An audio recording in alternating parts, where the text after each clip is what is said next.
My husband slapped me at my birthday party, but my laughter unleashed a twist that turned his regret into a public nightmare. At my birthday party, my mother-in-law whispered something in my husband's ear, and I saw the shift in his eyes. Before I could react, the next moment, his slap sent me crashing to the floor. Stunned, I lay there as he turned to walk away, until a slow chuckle escaped my lips. He froze, his face drained of color. The email glowed on my screen like a confession.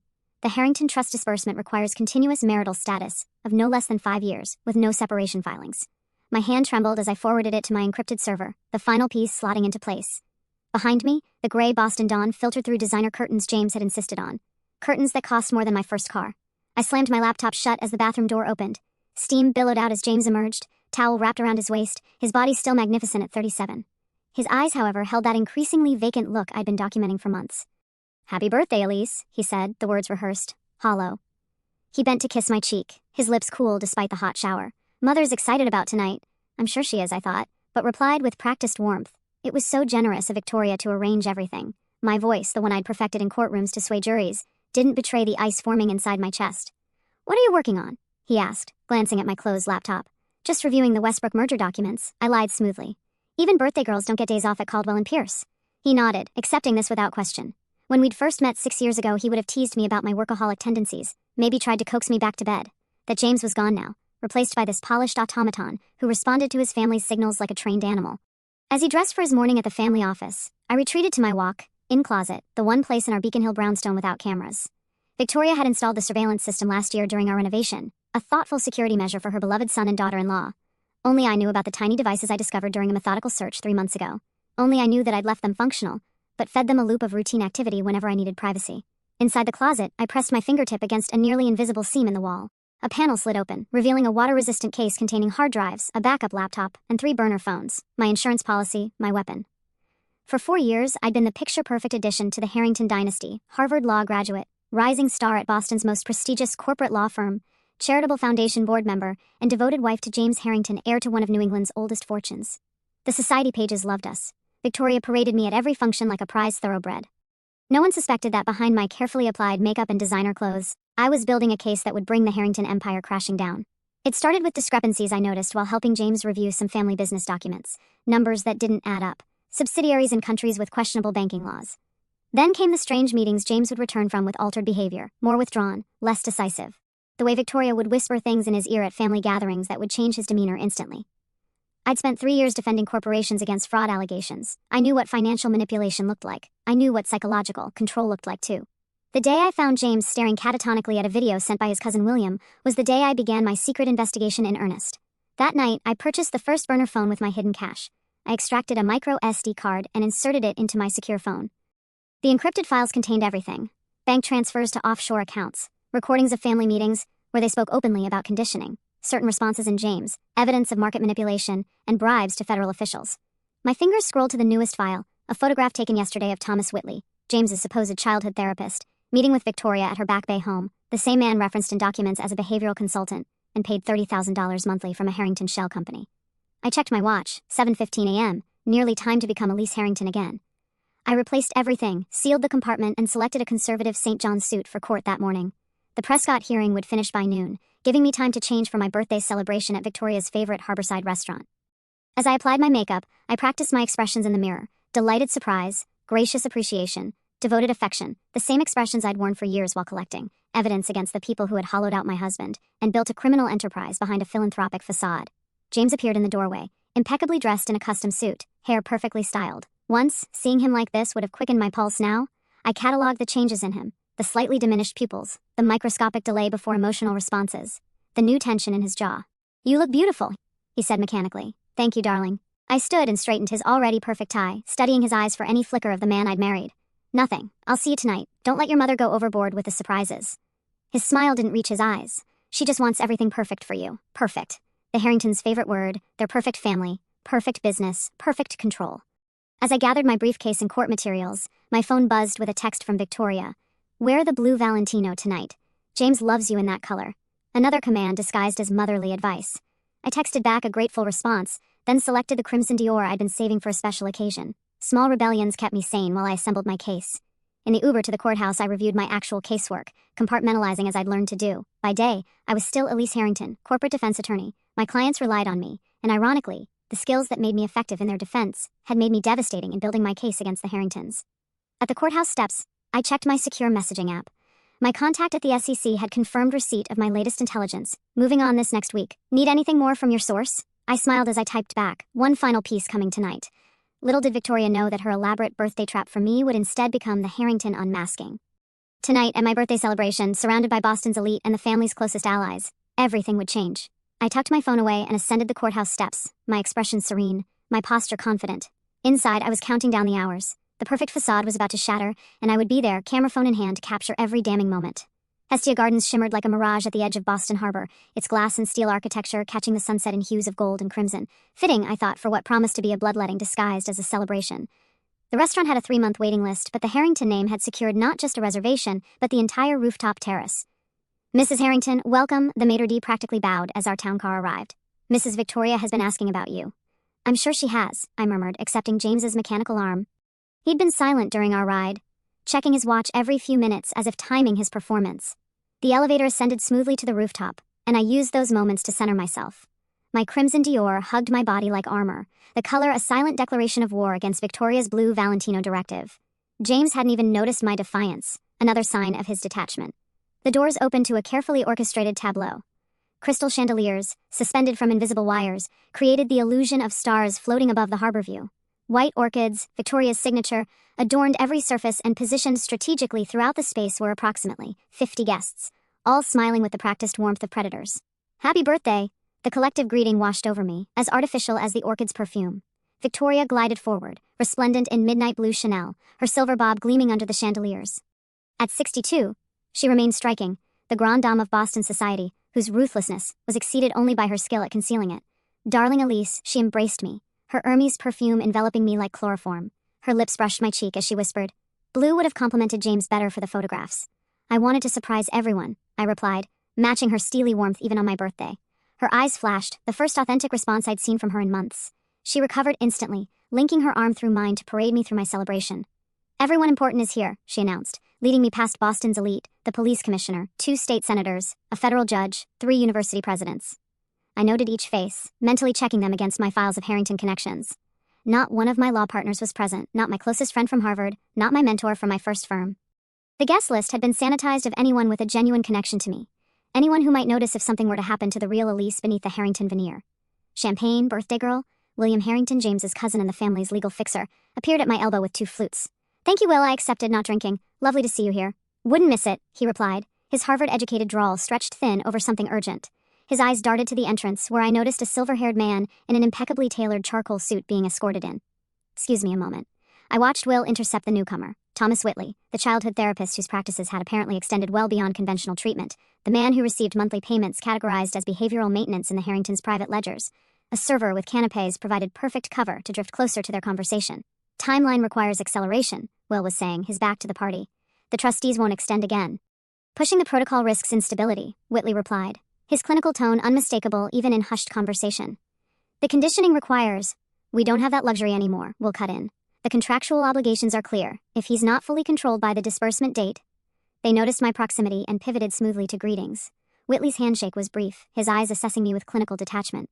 "Mrs. Harrington, happy birthday," he said. "You look radiant." "Thank you, Dr. Whitley. James mentioned you might attend." I lied. "It's been, 15 years since you worked with him?" His smile tightened. "On and off. The Harringtons are more like family than clients." "How fortunate for everyone," I replied, noting the slight dilation of his pupils. He was nervous. Good. Throughout the next hour, I circulated carefully, playing my role while observing the room's dynamics. Victoria remained at the epicenter, her laughter theatrical, her eyes constantly tracking me. Whenever James approached me, her attention intensified, as if monitoring a laboratory experiment. James himself moved through the party like a sleepwalker, responding to guests with programmed pleasantries. Twice, I caught Whitley watching our interactions, making subtle notes on his phone.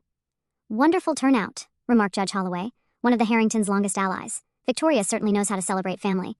"Indeed," I agreed, though I'm surprised my law colleagues couldn't make it. "Exclusive guest list?" he chuckled. "Victoria was quite specific about keeping this intimate."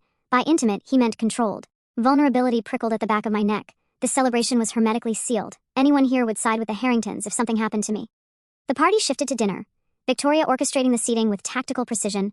James to my right, her at the head of the table, Whitley positioned directly across from me, his gaze clinically assessing every interaction between James and me. Victoria tapped her crystal glass, silencing conversation. Before we dine, a toast to my beloved daughter-in-law. She stood, commanding the room with practiced authority. 5 years ago, James brought home this brilliant, beautiful attorney, and I knew immediately she was special. Her eyes met mine, warm on the surface, glacial beneath.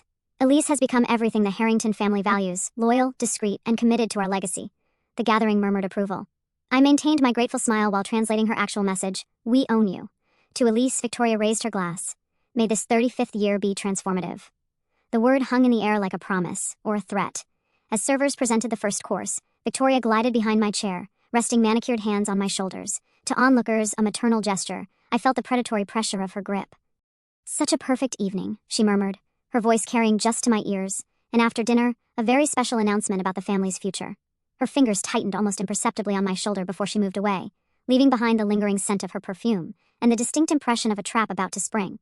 I glanced at James, finding his eyes fixed on his water glass, fingers tapping a rhythmic pattern I'd documented in my notes, a behavior that always followed Victoria's private conversations with him. Whatever they had planned for tonight was accelerating. The gift presentation would come after the main course, Victoria's chosen moment for whatever announcement she had orchestrated. I touched the slim phone in my clutch, confirming it was ready to record. The federal agents I'd been working with were on standby, waiting for my signal. The first course arrived, oysters arranged in a perfect circle. Victoria beamed at me from the head of the table, raising her glass in another silent toast.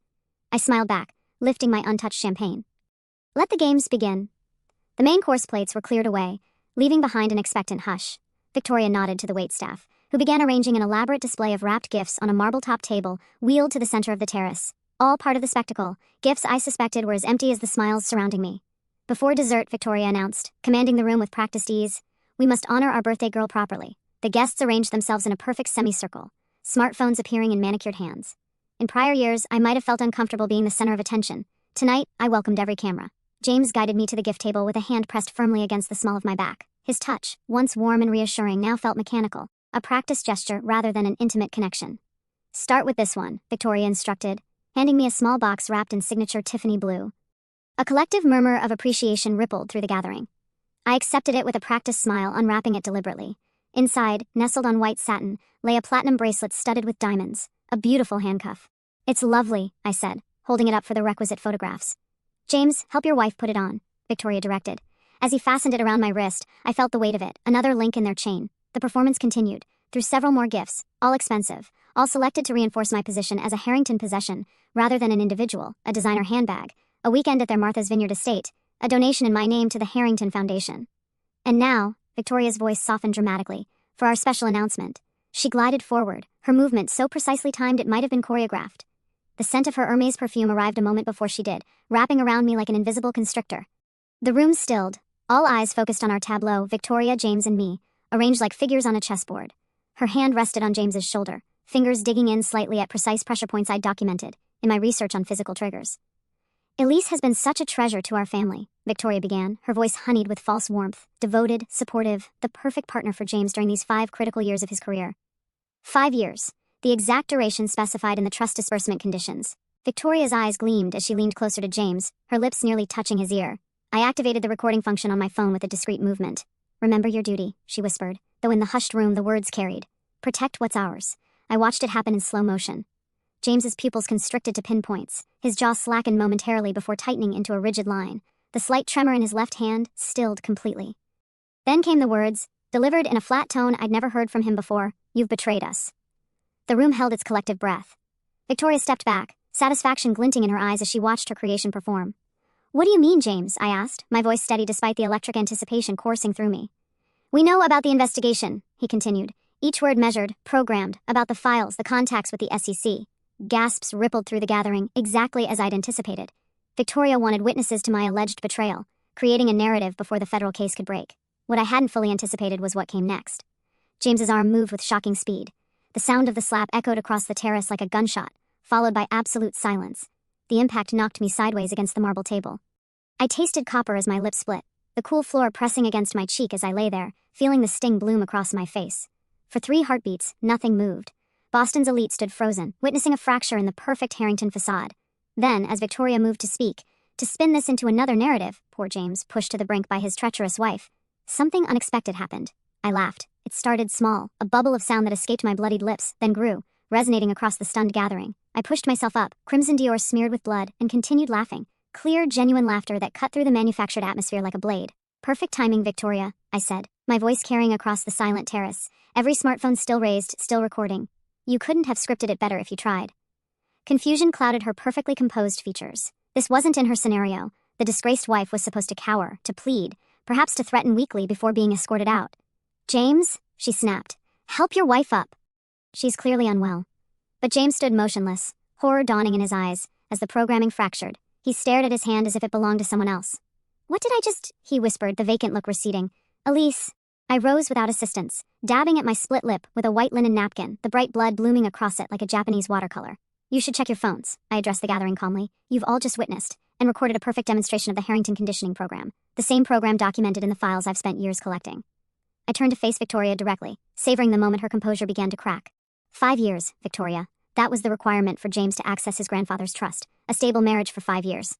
I smiled, tasting blood. But assault in front of witnesses tends to complicate divorce proceedings, doesn't it? Understanding dawned in her eyes, followed by something I'd never seen there before, fear. You did this deliberately, she hissed. You provoked us. I didn't have to, I replied. You've been conditioning James for years. All I had to do was wait and document. I gestured to the crowd of shocked faces and raised phones, and now so has everyone else. The puzzle pieces I'd assembled over years, the financial fraud, the psychological manipulation, the carefully orchestrated control of James, had just been validated by their own actions in front of the very power structure they'd cultivated. My phone is sending interesting data packages to several agencies right now, I continued conversationally, including evidence of how Thomas Whitley here helped condition James to respond to specific triggers. I nodded toward the therapist, who had gone deathly pale. The physical response programming was particularly effective, wouldn't you say, Doctor? The first chime of a news alert sounded from someone's phone, then another, and another. My dead man switch had activated the moment the GPS in my phone registered an impact consistent with physical assault, sending my complete evidence package to the authorities and select media outlets. Victoria's empire wasn't just cracking, it was imploding in real time, in front of the very society she'd manipulated for decades. And as I stood there, blood on my lips and triumph in my heart, I knew there was no going back. You can't possibly, Victoria began, but froze as her phone chimed with the same news alert now rippling through the gathering. James stood paralyzed, staring at his hand as if it belonged to someone else, the horror of his action visibly dawning on him, his programming breaking down, cracks appearing in the facade that had been constructed around his true self. Elise, I didn't mean to. I don't know why I... His voice cracked, genuine emotion breaking through the conditioning. I know you didn't, I said softly, addressing him directly for the first time in months. That's exactly my point.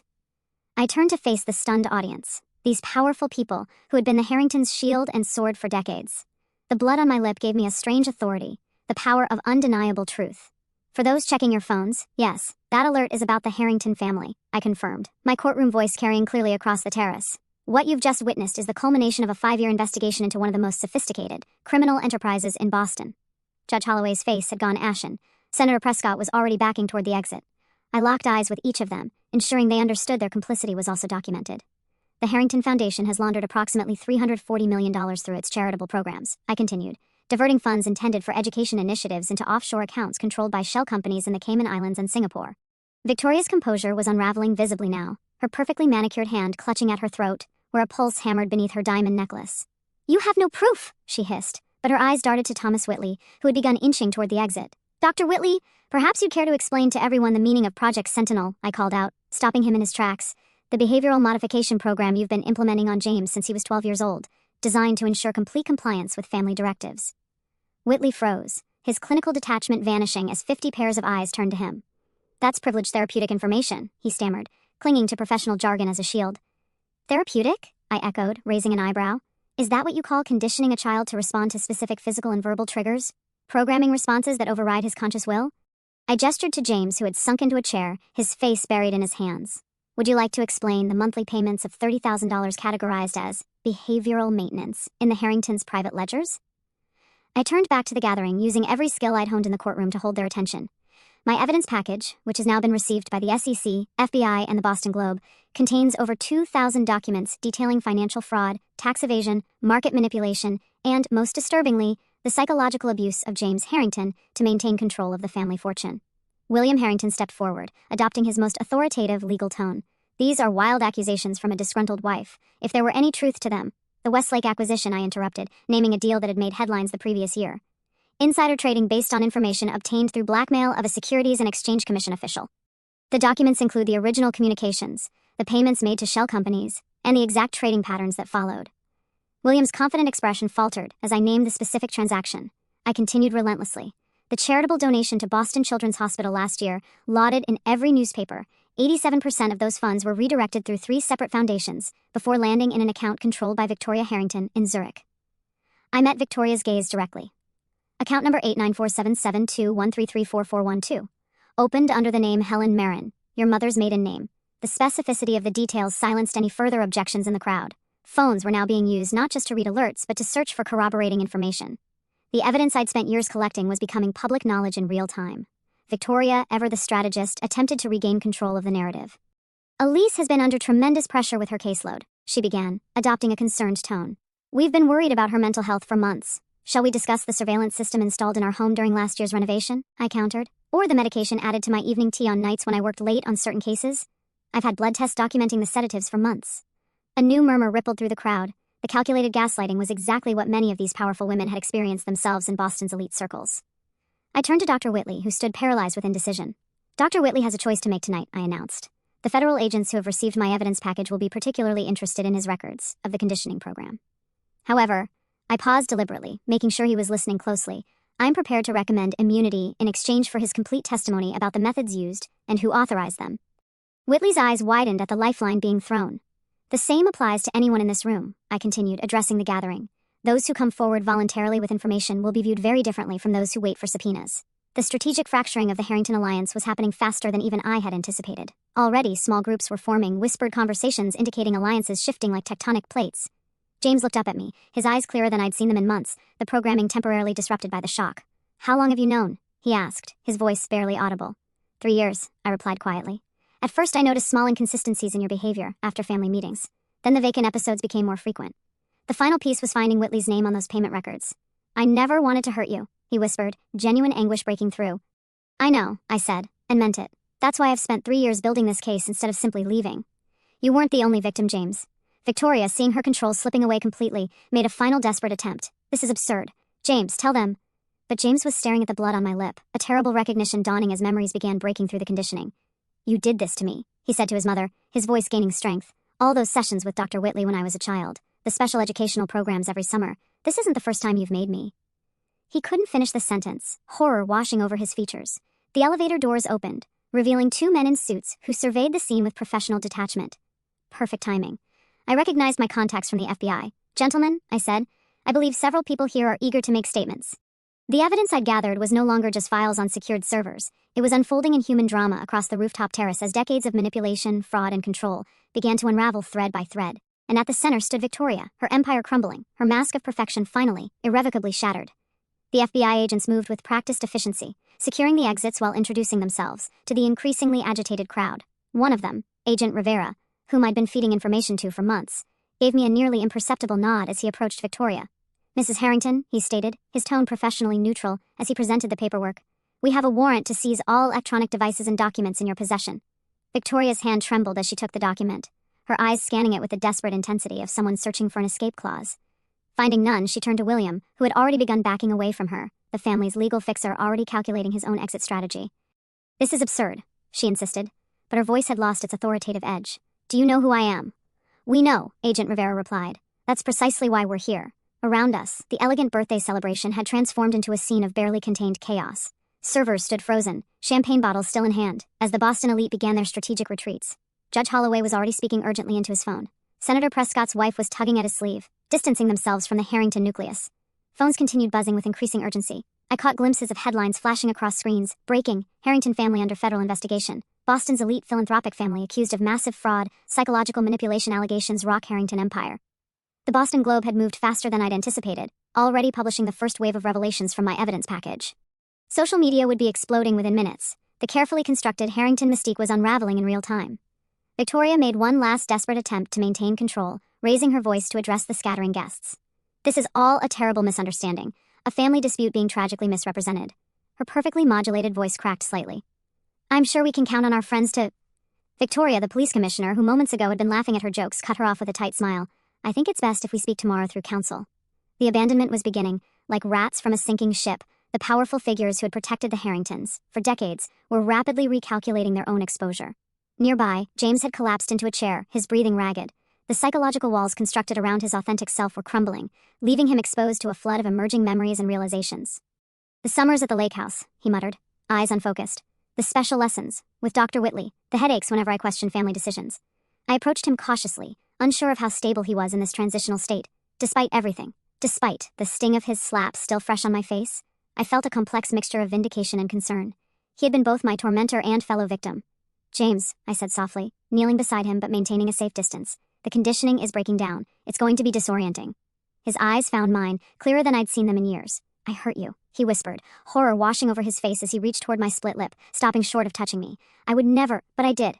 You were programmed to respond to specific triggers, I explained, my voice steady. Victoria's whispered command activated a response that wasn't truly yours. Across the room, Thomas Whitley was already deep in conversation with the second FBI agent, his clinical detachment replaced by nervous self-preservation. I caught phrases like following instructions and didn't know the full extent. How much do you remember about the conditioning? I asked James. He pressed his palms against his temples. Fragments, sessions in the study at the lake house, words repeated while I was under medication, punishments when I resisted. His voice broke. They'd been doing this to me since I was 12, my own family, my own mother. The realization seemed to physically pain him, his body curling forward as if wounded. Here was the real James, emerging from beneath layers of programming, vulnerable, horrified, genuine. Victoria, seeing our conversation, attempted to intervene despite the FBI agent beside her. James, darling, don't listen to her, she called, desperation making her voice shrill. She's turned you against your family after everything we've done for you. After everything you've done to him, I corrected, rising to face her. The evidence includes video recordings of conditioning sessions. Victoria, sessions where you personally instructed. Dr. Whitley, on which behaviors to suppress in your son. Victoria's face contorted, her carefully maintained facade finally shattering completely. He needed guidance, structure. The Harrington legacy had to be protected from his weakness. The naked truth of her perspective silenced the room. Even the FBI agents paused, witnessing the mask slip to reveal the monstrous priorities beneath. James stood shakily, years of programming warring with emerging clarity.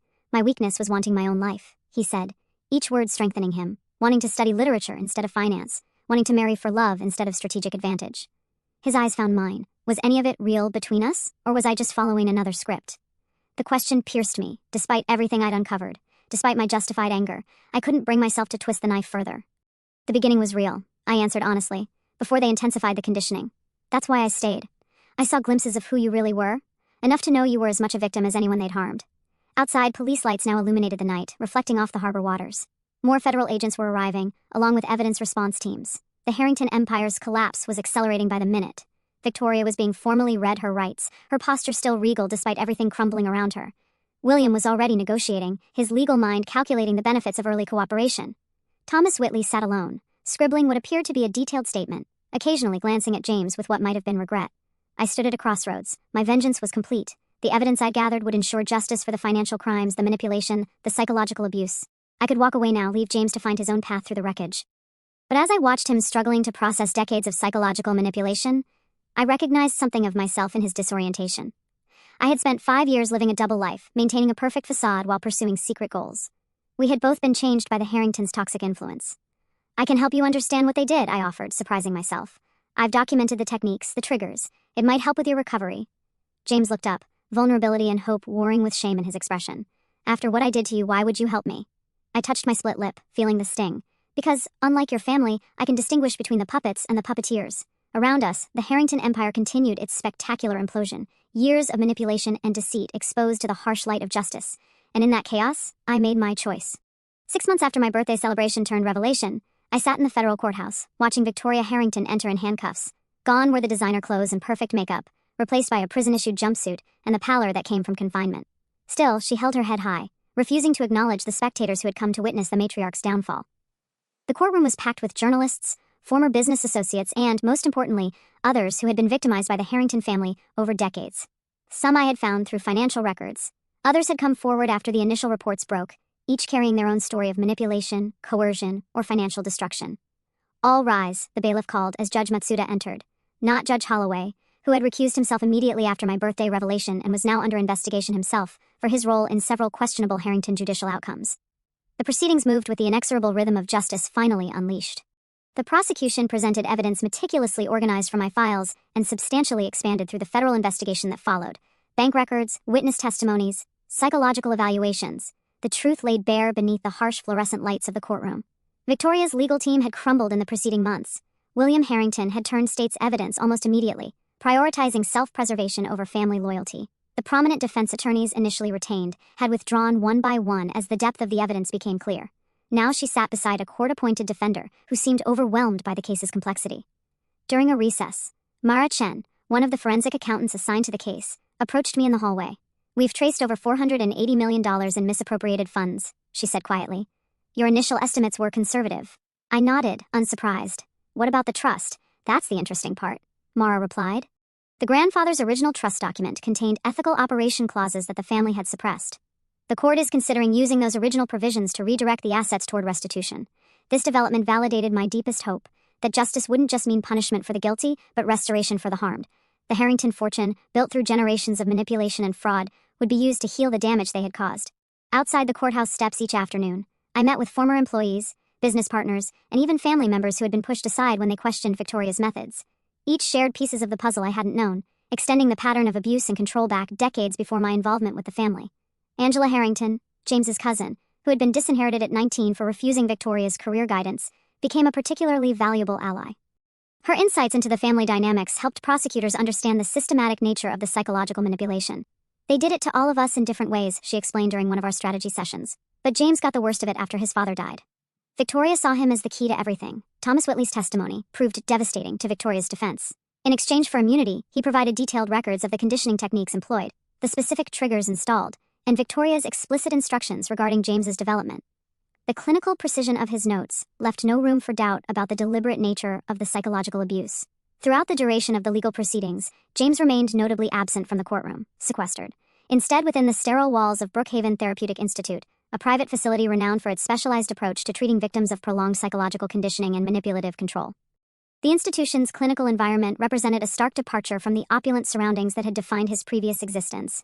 Yet it offered something the Harrington mansion never could: the possibility of authentic self-discovery.